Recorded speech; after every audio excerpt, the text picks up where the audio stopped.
Hey, so thank you very much for agreeing to be interviewed. I know it's a busy time at the minute. Yes, well, thanks for having me. It's kind of like a valedictory address in some ways. Yeah.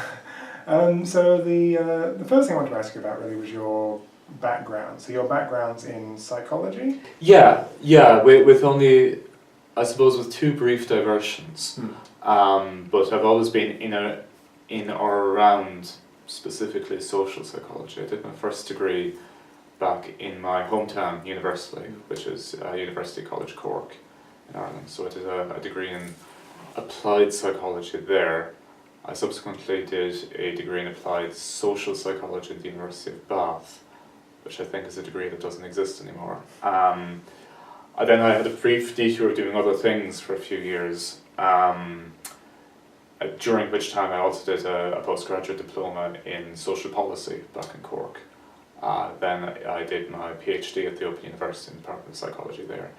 Then I had quite a long detour into history, which, although I was employed as a social psychologist, I was kind of I was working on a large interdisciplinary project at the University of Leicester, looking at early medieval migration in the early medieval period, which was quite a diversion.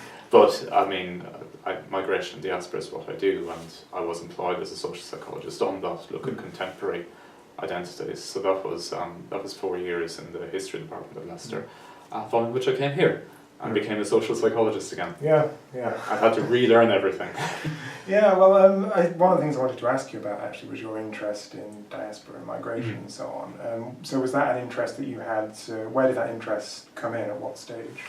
Yeah, as is way with these things, I think it was through a certain amount of personal experience. When I I was doing my master's in Bath, at the time I was specifically interested, or I was becoming interested in identity. So, and my master's was on, this was in 2003, 2004, my master's was on the anti-war movement, particularly identities within the anti-war movement. So I started reading about identity and kind of started to read on the fringes of migration diaspora, just to, because it sounded interesting as much as anything. But obviously at the time this was also my first time living outside of Ireland, and living as an Irish person in England. And thoroughly enjoying myself, I have to say. I had a very enjoyable year. But then a couple of things, I guess, struck me as unusual, and kind of encountering Irishness in England at that time. And I think one of the first things that made me kind of sit up and say, oh, was I was filling out some official form or other, I can't quite remember what. It wasn't a census form, but it was something similar.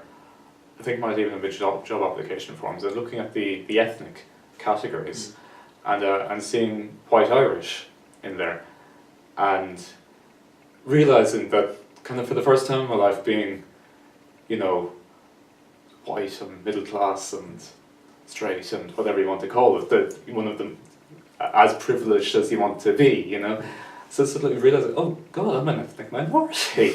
That's fascinating. And I kind of started reading into that then and said, well, why is this? Why is white Irish in this ethnic category? And then having started to read into the history of the Irish in Britain, and some of the campaigns of that, and some of the various different experiences of that particularly from the 1950s on, just more or less to see, well, how did we get to that stage? And having established that to my own satisfaction, kind of then aligned that with my growing interest in identity as a social psychological concept. And then I more or less parked that for a few years, because as I said, I wanted to do a few other things. But it was always burgeoning in the back of my head that at some point Irish identity in England would be something that would be interesting to look at, and particularly in relation to diasporic identity would be interesting to look at. And then happened to see a advertisement for a PhD studentship at the Open University, specifically aligning to ideas around identity, migration, diaspora, and thought, here we go. And yes, I applied for that. And after a little bit of toing and froing, because I didn't actually get the studentship that was advertised at the time, but I got the subsequent one, and started into it from there. So it was over the course of my PhD then that really became, I suppose, properly enmeshed in ideas of diasporic identity and transnationalism specifically. Okay, and so did the methodology, where did the methodology come into that? Because obviously you use qualitative methodologies. Yeah. Was that built into the PhD studentship that you got, or was that something that you had developed before? It wasn't. It wasn't formally built into it, but the OU, much like Loughborough, was very much a centre of expertise in qualitative methodologies. You know, obviously, there was a number of people there at the time. Mark Scully, Steph Taylor, Wendy Holloway, people like that, who had really kind of developed a specific form of discourse analysis. So I was kind of aligning myself with that a bit, I guess, and it was something I was aware of before I came there. I had got interested in qualitative research again while I was in Bath, doing the master's degree in Bath. My grounding in psychological research methods in UCC was fairly quantitative orientated. You did do a little bit of qual, but the traditions in the department were quantitative. So I hadn't done an awful lot of qual before coming to Bath. And then in Bath, it was more or less from the teaching qualitative research methods at the time in Bath was Sarah Riley, who's now at Aberystwyth. So the classes she taught were very enjoyable. I got quite into the qualitative methods at that point. Realised I really liked doing interviewing. I thought, so subsequently I did interviewing as a method for the my master's thesis. So I kind of started from there, realising I enjoyed interviewing, and then finding a form of analysis that kind of aligned with that, as well as kind of getting interested in language and things around about then as well. So having taken that and coming to the OU, that seemed quite tailor-made in terms of this is a type of research I should be doing. I suppose I didn't develop kind of a philosophy on it until relatively late. In fact, it was kind of stuttered a bit because in the first year of the PhD I kind of dived headlong into notions of diaspora and identity and transnational and all this kind of theory and findings and kind of getting a handle on race relations and ethnic relations in the UK over the last 40 years, that kind of thing. And I hadn't really thought about methodology enough, I guess. So in my first year upgrade, I kind of got sent away again to go and think about methodology properly. And then I came back and then I got sent away again. So it took me, but eventually I did kind of more or less take a few months to properly work out where I situated myself methodologically and analytically. But I guess it's always been, at every stage of what I've done so far, I've kind of come to the question first and then tried to fit the methodology to suit. So you mentioned analysis there. I was just wondering if I could ask you in a bit more depth about what kind of analysis you do. How would you classify your kind of analysis? Yeah, I suppose I align most closely to what's become known as critical discursive psychology. Although I rarely actually call it that. But what I suppose again it's coming from the OU tradition as opposed maybe to the Loughborough tradition. I mean the two are relatively close. But I've always liked the thing I kind of hold on to is Margaret Weatherall's notion that discourse analysis is about following threads. And following threads of discourse through different interactions and through different scenarios, through different contexts, that kind of thing. And that's been kind of what's guided the kind of stuff I do, in that I've never been entirely happy with looking at, say, just one interaction in depth. I kind of say, well, look at the interaction in depth, but also look at all this other stuff that's going on. And one of the things I have tried to do to inform the kind of analysis I do is to have it be in some way ethnographically informed or in some way observationally informed. So you could call it street discourse analysis, I guess, if you wanted. And I do think that you do have to kind of get out there and see what's happening in the wider society before you go down to analysing your transcripts or whatever like that. So, for instance, I've written a few articles on how people construct what they see as authentic identities of Irishness, and how people use St. Patrick's Day parades in England as an example of that. But I think without going to St. Patrick's Day parades in different English cities myself, I'm actually standing on the sidelines in the rain and the cold for 4 years, I wouldn't have been able to bring the kind of analysis I brought to it.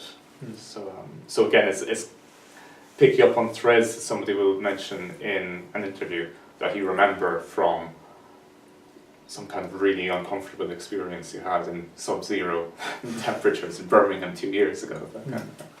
Yeah, and you mentioned being influenced by the wider picture, the wider ethnographic picture, and obviously the sorts of things that you look at in your research. They're quite hot button political type issues, migration, identity, and so on. I was just wondering to what extent you're influenced by the zeitgeist when it comes to your research and the research that you do. Well, I went away and studied Vikings for 4 years, so maybe it's not that zeitgeisty. Yeah, I mean, what I want to do at the moment, I currently have a research bid in, which I should find out about this week, and it's specifically looking at this issue of people taking up Irish passports in the aftermath of Brexit. And again, coming back to what I guess are my core issues, what does that do to identity and authenticity if people are using this as more or less a passport of convenience? So that's obviously very much a very zeitgeisty project, so to speak.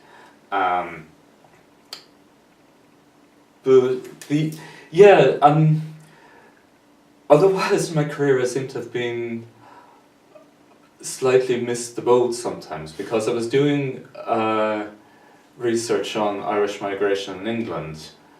I did most of my primary research in 2008, just before the economy collapsed. So if I had been doing it a few years later, it would have been a very zeitgeist issue when there was lots more Irish immigration, but I kind of just preceded it, which means I was bringing out, I suppose, research findings and articles at the time when it was very much a hot button issue, which kind of worked for me in terms of publicising them. But then you kind of have to own up to the fact that, look, I actually did my my primary research before any of this happened. So yeah, I was wondering if I could ask a little bit about Loughborough as well. Your time at Loughborough, which is obviously drawing to a close.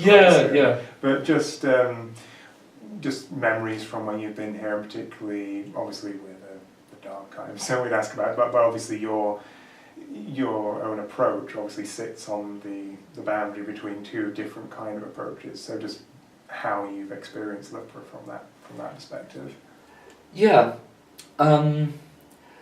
I guess I coming to Loughborough being very aware that the DARG was a thing.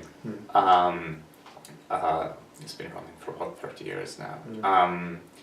And you know, I think it wasn't that retrospective in the BGSP a few years ago, and I've been to conferences and things here, so I was aware of it. We had an equivalent at the OU, which was called QUIP, qualitative work in progress, where people brought data, things like that. So I was vaguely, I was familiar with the format when I came. Things like the dark pen were a surprise to me. What I really enjoyed was the opportunity it gave for an insight on the work that PhD students were doing. And I actually have been here 2 years. I feel I have almost a greater handle on the research PhD students are doing than a lot of my colleagues and the staff, because you get the chance to actually interact and engage with the data. So yes, I've really enjoyed that. It's been an opportunity for me, I think, to work with the kind of data that I don't normally work with, which is, recordings from natural interaction, so to speak, or call centres and things like that, which is not what I do. But it's been really kind of fascinating to see that in action and pick these things apart a little bit. So it's been useful that way in kind of reviving some of those kind of analytical skills, which after 4 years working with kind of people in Yorkshire who want to be Vikings was but it was not this. That wasn't the type of analysis I would have brought to that, So it's been interesting to kind of be at the hub of that kind of the CADP type analysis here, which is not quite what I do, but I always kind of admire people who can do it well. I've particularly with CA, I've always used the metaphor that I liken it to watching gymnastics at the Olympics. It's not particularly what I want to do myself, but I always enjoy and admire seeing it being done well. Yeah. And did you have any interaction with the other groups in the department? Yeah, insofar as I could. Yeah, I mean, there's the communication and culture group, which keeps changing its name, so I forget what it's called now. And then there's the nationalism network. Although I didn't quite get to as many events of everything that I'd like to, because one of the things about Loughborough is there's so much going on. There's so much interesting research going on that you often have clashes between stuff you like to get to them both. But then at the same time, tomorrow's lecture is not going to write itself, So yeah, it's been a fascinating couple of years research-wise in terms of the research environment. There's so much going on that's so interesting, and it would have been nice, I guess, to have had more hours in the day to properly engage with it all. But so, I mean, personally, it's been an active 2 years anyway, because my wife and I, we had a baby son in the first year I was here, so one kind of had to get back home as quickly as possible some days. Yeah, and so just to end, I'm going to end on a very open question, and you can interpret it how you wish. What next? Well, I'm starting off on the 11th of September. I'm starting a new post back in Limerick, in Mary Immaculate College in Limerick, which is oddly enough the college that both my parents attended to do teacher training. So in a way, there's a certain element of coming full circle. I'll be lecturing in social psychology there. This term coming, I'm slated to teach applied social psychology. It's not called that, but it's effectively that. To final year psychology and education students. So that's going to be a lot of fun. I think I've got some ideas percolating for that. So that should be nice. Research-wise, yes, I find out this week. By the time this is uploaded to YouTube, I'll probably have found out one way or the other whether I've got that research money or not. You can kind of put it in one of those type of epilogues, Yeah. Mark didn't get the money with a picture of me looking sad, or something like that. And that's a project I really want to do, actually. I mean, I'm not sure if... I think the process of writing a research grant is odd, in that sometimes you come to the end of writing the grant and you think, actually, I don't want to do this research anymore. Whereas this one I really do. Writing the grant, every time I kind of thought of a new idea, I thought, this would be really good to do. So hopefully I'll get that. And if not, that's still the kind of issue I'd like to explore next. At some point in the near future, myself and Steve Brown have a book project which is arising from our work at Leicester. So at some point that will actually get written. So that's kind of the big writing project for the next few years. And yes, I will hopefully settle back in Ireland. It's probably inevitable that I'll start to get interested in return migration, because if I got interested in migration diaspora from moving to England, then if I'm moving back to Ireland, then it's I suppose self-oriented research in a way, isn't it? But yeah, that I suspect is likely. Don't be surprised if you see me writing on return migration in a few years' time.